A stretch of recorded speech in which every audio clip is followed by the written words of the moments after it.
Morning children. सबसे पहले तो आप सभी बच्चे अपना अटेंडेंस बना लीजिए और इसे बनाने का प्रोसेस आपको पता है, बस उसी प्रोसेस के अकॉर्डिंग अटेंडेंस बनाइए, फिर हम लोग आज की पढ़ाई शुरू करेंगे। सभी बच्चे एसएसटी की बुक ओपन कर लेंगे, पेज नंबर 37 में आपको दिख रहा होगा, ऊपर में लिखा है क्रिएटिव स्किल्स। ये वाला क्वेश्चन लिखना है। पहले तो है हॉट्स क्वेश्चन।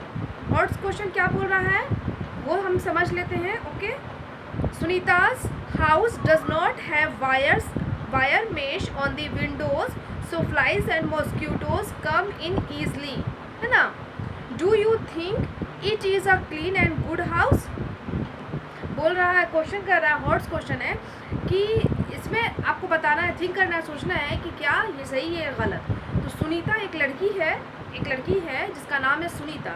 उसके घर में वायर मेश विंडो में नहीं लगा है। विंडो समझते हैं ना, खिड़कियाँ, है ना। और वायर मेश मैंने लिखाया था, मेश में होता है जाली, वायर मेश तार की जो जाली है वो उसके घरों के खिड़कियों में नहीं लगा है। इस वजह से जो नहीं लगा है तो उस वजह से फ्लाइज एंड मॉस्किटोज, मक्खी और मच्छर उसके घर में आसानी से आ जाते हैं। Do you think it is a clean and good house? तो क्या आप सोच कर बता सकते हैं कि ये जो घर है साफ और अच्छा घर है? तो आपके हिसाब से ये घर कैसा है? तो नहीं, मेरे हिसाब से ये घर अच्छा, सफाई वाला भी नहीं है और अच्छा भी नहीं है। क्यों? ताकि इसमें वायर मेश नहीं लगे हैं। अब वायर मेश नहीं लगने से क्या प्रॉब्लम होता है, क्या हानि होती है? तो वायर मेश अगर नहीं लगा रहेगा तो फ्लाइज और मॉस्किटोज यानी कि मच्छर और मक्खियाँ, है ना। फ्लाइज मीन्स मक्खियाँ और मॉस्किटोज मीन्स मच्छर। तो मक्खियाँ और मच्छरें क्या है, घर के अंदर आएगी। और मालूम है ना कि दोनों जब आएंगे घर में रहेंगे, यानी कि मच्छर और जो मक्खी होते हैं वो क्या होते हैं, हमें नुकसान पहुंचाते हैं। किस तरह से? मच्छर हमें काटता है जिस वजह से हमें इचिंग होती है ना, यानी कि हमारा शरीर जहाँ पे वो काटता है, बाइट करता है, तो वहाँ पे इचिंग होने लगती है, नोचने लगता है। और हम नोचते हैं तो वहाँ पे ज़ख्म हो जाता है, घाव हो जाता है, दाना हो जाता है, फोड़े फुंसियाँ हो जाती है ना। और जो मक्खी है वो हमारे शरीर पे बैठती है या हमारे भोजन पे बैठती है, खाने पे बैठती है, किसी भी आइटम पे या किसी भी घर के बर्तन पे या कोई भी चीज़ पे बैठती है तो वो गंदगी छोड़ती है। क्योंकि मच्छर और मक्खियाँ जो होती है ना वो गंदी जगह पे पनपती है, यानी कि गंदी जगह पे उसकी पैदावार होती है, तो वो खुद गंदे होते हैं। क्योंकि इंसेक्ट्स है और कुछ इंसेक्ट्स तो हार्मफुल होते हैं, कुछ हार्मलेस भी होते हैं, लेकिन ये सब हार्मफुल है, नुकसानदायक है ना। तो वो जो है गंदी जगह पे बैठती है, तो हमारे शरीर पे बैठे या हमारे खाने पे बैठे या हमारे घर के किसी भी सामान पे बैठे, जैसे मान लीजिए वो बर्तन पे बैठती है ना, तो बर्तन को गंदा कर देती है, हमारे शरीर को गंदा कर देती है, हमारे भोजन को गंदा कर देती है। और फिर वही भोजन हम खाते हैं, खाने से पहले हम हाथ तो धो लेते हैं, बट अगर वो हमारे खाने पे बैठ जाए वो तो हमारे खाने को गंदा कर दी। हम तो फिर खाने को, अगर चावल पका हुआ से तो धोने नहीं जाएंगे और उसी को खा लेते हैं, तो वही बीमारी, वही जो गंदगी हमारे शरीर में जाती है खाने के द्वारा, तो हमें बीमार कर देती है, हम बीमार पड़ जाते हैं, हमें तरह तरह की डिजीज़ होती है, तरह तरह की बीमारियां हो सकती है और होती भी है ना। इसीलिए घर में, अगर आपके घर में विंडोज़ हैं, सभी के घर में विंडोज़ होते हैं, खिड़कियाँ बहुत सारी होती है, एक दो जैसा भी है आपके घर में होगा ही होगा, तो सभी विंडोज़ पे वायर मेश लगाना बहुत ही इम्पॉर्टेंट है ना। तार की जाली लगाना बहुत ज़रूरी है, ताकि जो तार की जाली रहेगी उससे मच्छर और मक्खियाँ नहीं आएंगे। ऐसा होना चाहिए, कुछ तार की जालियाँ मोटी होती है जिससे मच्छर और मक्खी आसानी से आ सकते हैं, है ना। तो उसका जो होल है, जाली बना हुआ है, वो ऐसा होना चाहिए कि सिर्फ हमें रोशनी आए, सनलाइट आए और एयर आए, हवा आए। ओके, अब बाकी जब मच्छर आए, मक्खी आए या किसी भी प्रकार का इंसेक्ट्स यानी कि कीड़ा मकोड़ा घर के अंदर ना आ सके, ऐसा लगाना चाहिए। ओके, तो आपको समझ में आया ना कि वायर मेश लगाने का क्या फ़ायदा है और नहीं लगाने का क्या नुकसान है, मालूम हो गया। तो अगर आपके घर में नहीं है तो आप भी अपने मम्मी पापा से बोलकर लगवा सकते हैं, वो लगाना चाहिए। अब है क्रिएटिव स्किल्स, जिसकी मैं बात कर रही थी, आज हम ये बनाएंगे। आज हम इसलिए ये बनाएंगे क्योंकि मैंने सैटरडे को आपको आंसर क्वेश्चन दिया था शॉर्ट, है ना, क्वेश्चन नंबर डी दिया था answer the following question in one line. 3 question था, उसे याद करना था। तो हो सकता है एक तो आपको मैंने सैटरडे को लिखाया, फिर पूरा सैटरडे टाइम मिला, संडे मिला, तो आसानी से याद हो गया होगा।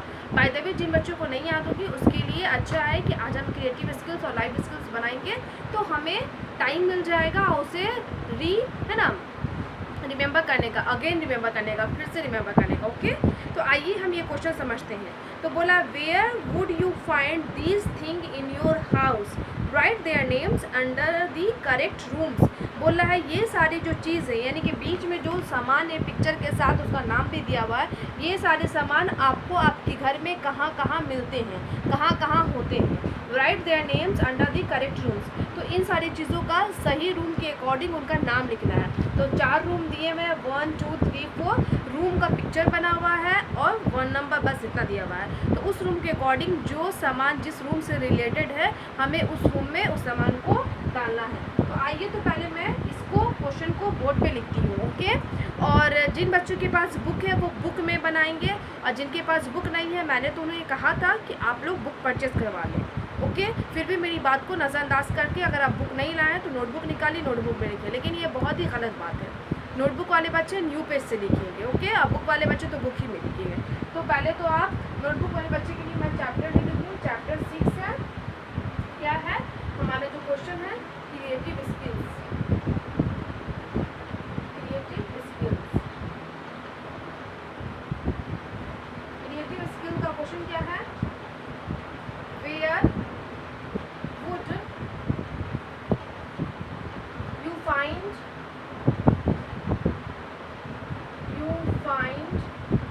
these things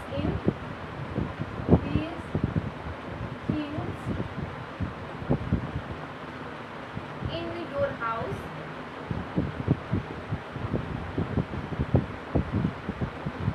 write their names,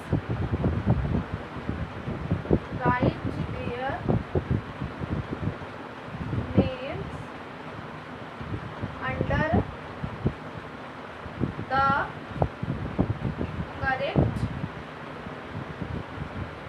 correct rooms। okay, question है where would you find these things in your house, ये सारे सामान आप अपने घर में कहाँ पे पाते हैं, है ना, कहाँ पे मिलता है।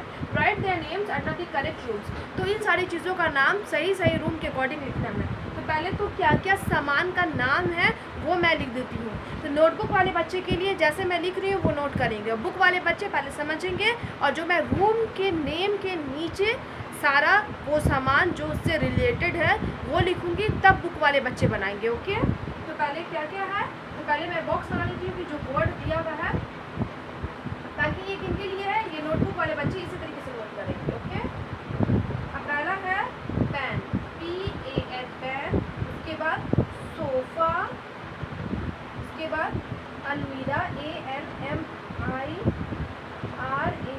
अलमीरा, मग, MUG मग, उसके बाद centre table, SCENTRE centre, TABLE table, ये बढ़ सकता है। उसके बाद है COOKING cooking, STOVE cooking stove, lamp, LAMP lamp, TOWEL towel, उसके बाद बकेट, BUCKET बकेट, उसके बाद BED ब्रेड, उसके बाद FLOWER flower, BALC flower base, उसके बाद स्पून, SPOON स्पून। तो इतने सारे वर्ड हैं। ओके, नोटबुक वाले बच्चे पहले तो वो क्वेश्चन नोट करेंगे, क्रिएटिव स्किल जरूर लिखेंगे, चैप्टर लिखेंगे, डेट लिखेंगे, सारा चीज़। बुक वाले बच्चे डेट लिखेंगे। ओके, उसके बाद नोटबुक वाले बच्चे के लिए पहले मैं बता दूँ कि वो सारा चीज़ लिखेंगे, फिर क्वेश्चन लिखेंगे, क्वेश्चन के बाद इस तरीके से बॉक्स बनाएंगे। ओके, और बॉक्स बना के ये सारा वर्ड पेन, सोफ़ा, अलमीरा, mug, centre table, cooking stove, lamp, towel, bucket, bed, flower vase, spoon. तो आप लिखिएगा, आपका 3 या 4 लाइन बैठेगा। इस तरीके से लिखने के बाद बॉक्स बना दीजिएगा। अब हम रूम्स का नाम लिखेंगे और कौन सा सामान किस रूम से रिलेटेड है उसमें लिखा देंगे। तो पहला जो आपको दे रहा है, यानी कि फर्स्ट पिक्चर में कौन सा रूम है, drawing, DRAWING drawing, ROOM drawing, drawing room में देख लेते हैं कि क्या क्या सामान है।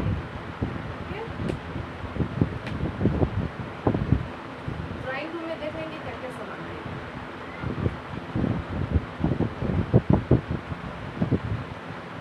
3 लाइन दिया हुआ है। ओके, तो आप नोटबुक वाले बच्चे क्या कीजिएगा, आप लोग लाइन ऐसे लिखिए या फिर ऐसे भी लिख सकते हैं, वो ज़्यादा बेस्ट रहेगा। ड्राइंग रूम, तो ड्राइंग रूम में क्या होता है, तो आप देखिए सामान और ध्यान से पिक्चर को भी देखिएगा, तो आपको पिक्चर से भी समझ में आएगा कि ड्राइंग रूम में इसमें जो नाम दिया हुआ है वही सामान यहाँ भी है, यानी कि पिक्चर में जो सामान है वो सामान का नाम इस बॉक्स में यहाँ पे दिया हुआ है, उसी से चुन के हमें लिखना है। तो सबसे पहले हम क्या लिख देंगे, ड्राइंग रूम में पेन रहता है, पेन मीन्स तवा, तवा ड्राइंग रूम में रहता है नहीं। सोफ़ा, सोफ़ा कहाँ रहता है, यस ड्राइंग रूम में, तो हम ड्राइंग रूम में सोफ़ा लिखेंगे, SOFA सोफ़ा। उसके बाद क्या होगा, अलमीरा रहता है, अलमारी नहीं। मग रहता है नहीं।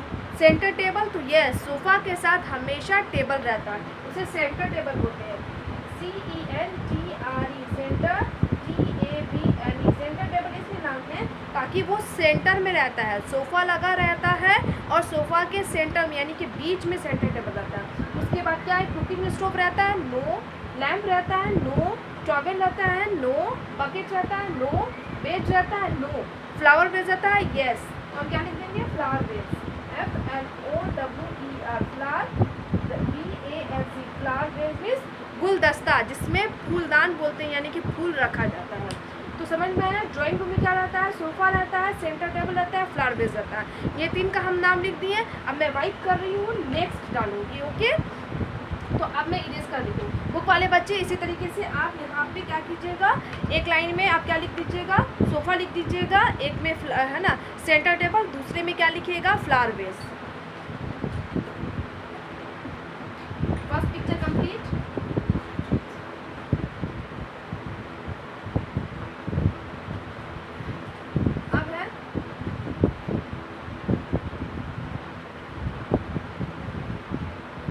पिक्चर नंबर सेकंड क्या है, वो किचन है, KITCHEN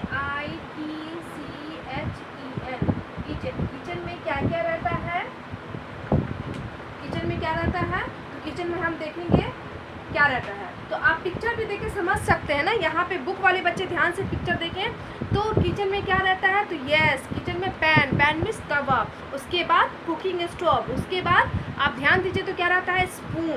तो हम क्या लिखेंगे, सबसे पहले पैन लिखेंगे, PAN पैन, पैन मीन्स तवा। उसके बाद हम क्या लिखेंगे, cooking stove, COOKING cooking, STOVE cooking stove, यानी कि जो है ना खाना पकाने का चूल्हा, जिसे क्या बोलते हैं, गैस स्टोव भी बोलते हैं। ओके, गैस स्टोव बोला जाता है। और सिलेंडर बोला जाता है, सिलेंडर में गैस फिल किया जाता है, भराया जाता है। उसके बाद हम क्या लिखेंगे, स्पून, SPOON। सबके लिए 3 ऑप्शन है। ओके, तो हमने किचन में क्या लिखा, पैन, कुकिंग स्टोव, स्पून, है ना, और उसमें क्या हो जाएगा, ड्राइंग रूम में sofa, centre table and flower vase. और किचन में क्या हो गया, pan, cooking stove, spoon, complete हो गया। अब मैं नेक्स्ट वाला लिखती हूँ, पेज है ना, पेज क्या कहते हैं, पिक्चर नंबर 3। अब हमारा पिक्चर नंबर 3 है, वो क्या है, बाथरूम, BATHROOM बाथरूम। बाथरूम में क्या क्या रहता है, तो आप देख सकते हैं यहाँ पिक्चर में कि बाथरूम में क्या रह सकता है।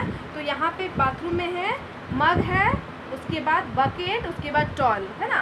तो क्या लिखेंगे, सबसे पहले तो मग, MUG मग, मग मीन्स मग होता है, यानी कि जिसको मग भी बोल सकते हैं, जग भी बोलते हैं। ओके, और उसके बाद क्या लिख देंगे, टॉल, TOWEL टॉवेल, उसके बाद बकेट, BUCKET बकेट मीन्स बाल्टी, टॉवेल मीन्स तौलिया। तो मग रहता है, टॉवेल रहता है, बकेट रहता है, ये कहाँ रहता है, बाथरूम में रहता है। तो हमारा कंप्लीट हो गया। तो आप बुक वाले बच्चे इस तरीके से यहाँ पे क्या लिखेंगे, किचन में पहले लिख देंगे पैन, कुकिंग स्टोव, उसके बाद क्या लिखेंगे, स्पून, यहाँ पे है ना मग, टॉवेल, बकेट। ओके, इस तरीके से लिख देंगे। अब मैं 4th नंबर पिक्चर देखती हूँ।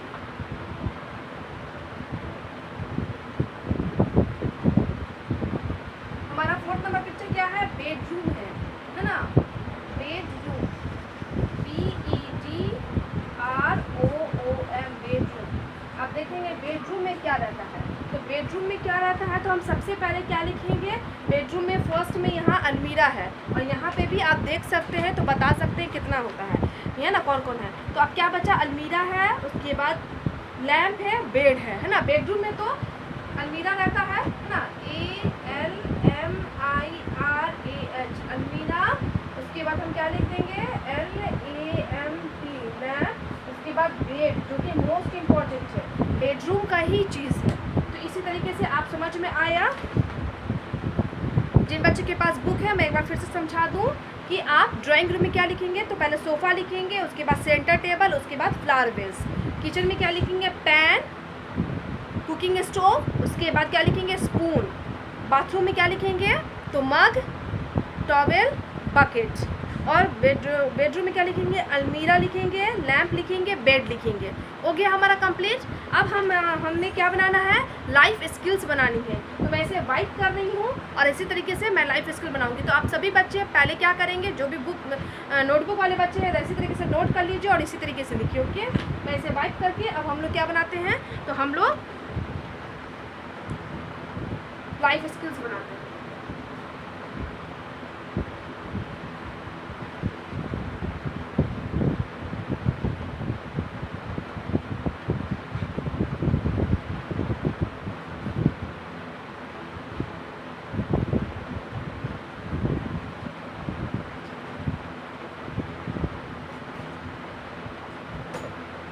अब हमारा है life skill, LIFE life skills. Life skills है, इसका पहला क्वेश्चन हम देख लेते हैं कि पहला क्वेश्चन क्या बोलता है। तो लाइफ स्किल का पहला क्वेश्चन, पहले तो क्या है लाइफ स्किल में है, लाइफ स्किल में क्या बोला है, think and answer the following question. यानी कि बोला है सोचिए और इस जो क्वेश्चन है, ये प्रश्न है, इसका उत्तर दीजिए। तो पहले नोटबुक वाले बच्चे लाइफ स्किल लिखेंगे इसी तरीके से, उसके बाद क्वेश्चन लिखेंगे, think and answer the following questions.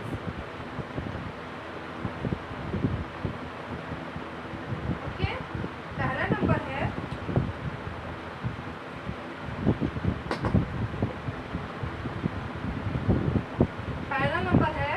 how many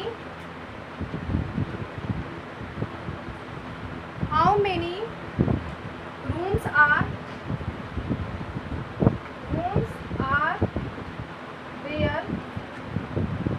are there in your house। Okay, तो हमें क्या करना है, क्वेश्चन लिखना है, how many rooms are there in your house. तो क्या बोल रहा है कि आप ये क्वेश्चन कर रहा है, think and answer the following question, मतलब सोचो और इस प्रश्न का उत्तर देना है। तो यहाँ पे पहला क्वेश्चन है। ओके, तो उसमें क्या करना है, सिर्फ डायरेक्ट आंसर लिखना है। तो पहले मैं क्वेश्चन लिख देती हूँ, फिर आंसर हम लोग समझेंगे। दूसरा क्वेश्चन है, is your house a good house.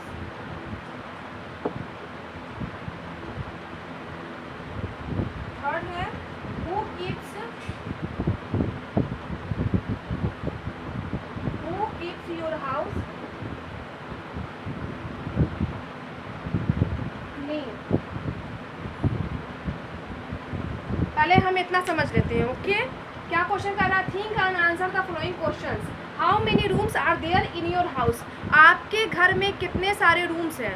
तो आपके घर में जितने रूम है आप उतना लिखिएगा, 2 3 4 5। ओके, जितना रूम है आप उस रूम का नाम लिखिएगा। यहाँ पे मैं फिल नहीं कर सकती क्योंकि मुझे नहीं पता है कि आप लोगों के रूम में, आप लोगों के घर में कितने कितने रूम है। बहुत सारे बच्चे होते हैं और सभी के घर में अलग अलग रूम होता है, किसी घर में 3 4 5, जनरली 5 6 तो होता ही होता है। ओके, तो आप लोग अपने घर का रूम लिख दीजिएगा। ओके, अब है सेकंड है, is your house a good house. हाँ, ये क्वेश्चन क्या होता है ना, जैसे कि किसी का घर सिंगल है, यानी कि सेपरेट है, प्राइवेट है, किसी का जॉइंट फैमिली वाला घर है, तो भी आपके घर में जितने सारे रूम्स हैं आप उस रूम का नंबर लिख दीजिएगा। अब है, is your house a good house, क्या आपका घर एक अच्छा घर है।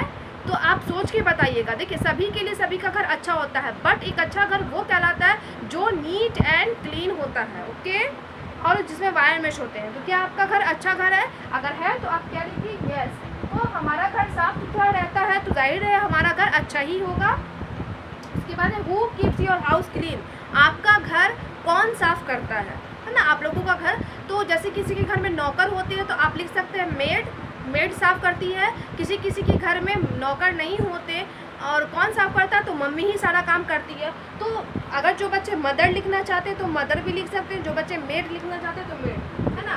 जैसे मदर MOTHER, मदर लिखना चाहते हैं मदर भी होगा MAID, मेड मीन्स नौकर या नौकरानी, जो भी है नौकर, तो वो। तो इस तरीके से आप इसे बनाइएगा। अब हम वाइप कर रहे हैं, नेक्स्ट क्वेश्चन इसका बनाएंगे, ओके।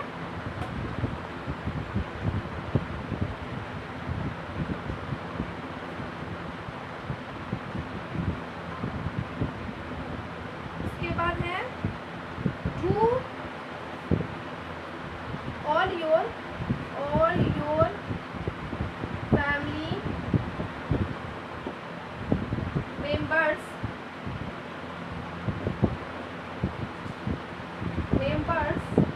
help in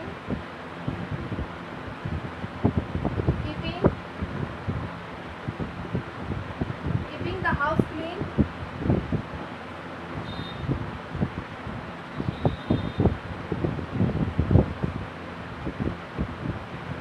इसके बाद क्वेश्चन है where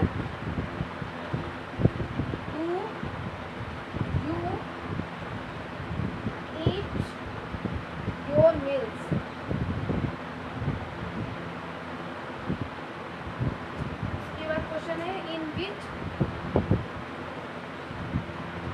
In which room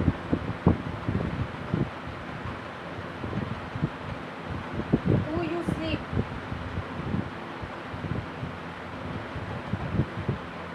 है ना। अब बोल रहा है question, do all your family members help in keeping the house clean, क्या आपके परिवार में सभी लोग घर की साफ सफाई करने में एक दूसरे की मदद करते हैं? तो अगर करते हैं तो यस लिखिए, नहीं करते तो नो लिखिए, लेकिन करना चाहिए। जैसे मेरे घर में सभी लोग घर की साफ सफाई के लिए बराबर योगदान देते हैं, यानी कि अपना सहयोग करते हैं एकदम। तो ज़्यादातर ऐसा घर होता ही है जिसमें घर के सभी सदस्य क्या करते हैं, एक दूसरे का हेल्प करते हैं, हाथ बटाते हैं कामों में। और सभी इंसान अगर काम करेंगे तभी घर साफ रह सकता है, वरना नहीं। क्योंकि एक इंसान साफ कर रहा दूसरा इंसान गंदा करेगा तो जाहिर है वो घर साफ नहीं रहेगा। तो सभी इंसान घर में अगर हेल्प करेंगे घर की सफाई के लिए तो वो घर साफ रह सकता है। तो मैंने यस लिख दिया है। अगर आपके घर में नहीं करते तो आप नो भी लिख सकते, कोई प्रॉब्लम नहीं। सेकंड, उसके बाद वाला क्वेश्चन क्या है, where do you eat your meals, आप अपना भोजन कहाँ खाते हैं, किस रूम में खाते हैं? तो जिस रूम में भोजन खाया जाता है, भोजन किया जाता है, उस रूम को क्या बोलते हैं? Dining room, DINNING, dining, ROOM, dining room, okay. उसके बाद है in which room do you sleep, है ना। बोला जाता है in which room do you sleep, sorry double N नहीं होगा, DINNING, dining room. In which room do you sleep, आप कौन से रूम में सोते हैं? तो जिस रूम में हम सोते हैं उस रूम को क्या बोलते हैं? Bedroom, BEDROOM, bedroom, okay. तो हमारा कंप्लीट हो गया, लाइफ स्किल्स भी कंप्लीट हो गया और क्रिएटिव स्किल्स भी। तो फिर से मैं एक बार लाइफ स्किल्स कंप्लीट कर दूँ।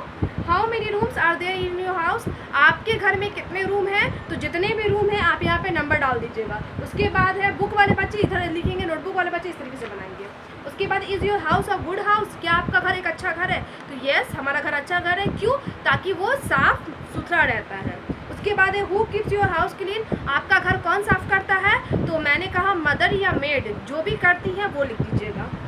और do all your family members help in keeping the house clean, क्या आपके परिवार में सभी लोग घर की सफाई करने में मदद करते हैं एक दूसरे की? तो येस। उसके बाद है where do you eat your meals, हम अपना भोजन कहाँ खाते हैं? तो डाइनिंग रूम में। In which room do you sleep, कौन से रूम में हम सोते हैं? तो बेडरूम में। ये हमारा दोनों कंप्लीट हो गया। अब मैं अपने क्लास को एंड करूँगी, आप सभी बच्चे इसी तरीके से बना लीजिएगा, चाहे वो बुक वाले बच्चे हों या नोटबुक वाले बच्चे हों। अब हमारा क्लास क्या है, यहीं पे स्टॉप हो रहा है, और जब क्लास एंड होता है, स्टॉप करती हूँ, तो उस समय एक गुड हैबिट टिप देती हूँ। आज का हमारा गुड हैबिट टिप है एट होम के लिए, घर पे, है ना, कि हम घर पे कैसे रहेंगे एक दूसरे के साथ। तो क्या है, बी काइंड टू एवरीवन। क्या है, बी काइंड टू एवरीवन। घर में जितने सारे लोग हैं, अपना जैसे कि सगे भाई बहन है, सिबलिंग्स है, मदर फादर है, उनके साथ तो हम अच्छा बिहेव करते हैं। बट अगर ज्वाइंट फैमिली है, जैसे अंकल आंटी है, चाचा चाची है, या नहीं भी है, तो हमारा रिलेशन उनसे रहता है, तो सभी के साथ हमें क्या करना चाहिए, दयालु भावना रखना चाहिए, है ना, काइंड होना चाहिए। तो आप लोग सभी एक दूसरे के साथ प्रेम भावना रखेंगे, दयालुपन रखेंगे। ओके, क्या करना है, बी काइंड टू एवरीवन, सभी के साथ ऐसा ही बिहेव करना है, खुद भी करना है, दूसरों को भी बताना है। ओके, और आप इसी को नोट कर लीजिएगा। और आपका होमवर्क क्या है, again remember question number D of chapter 6। Chapter 6 का क्वेश्चन नंबर डी आपको फिर से याद करना है। आज के लिए इतना ही। Thank you all.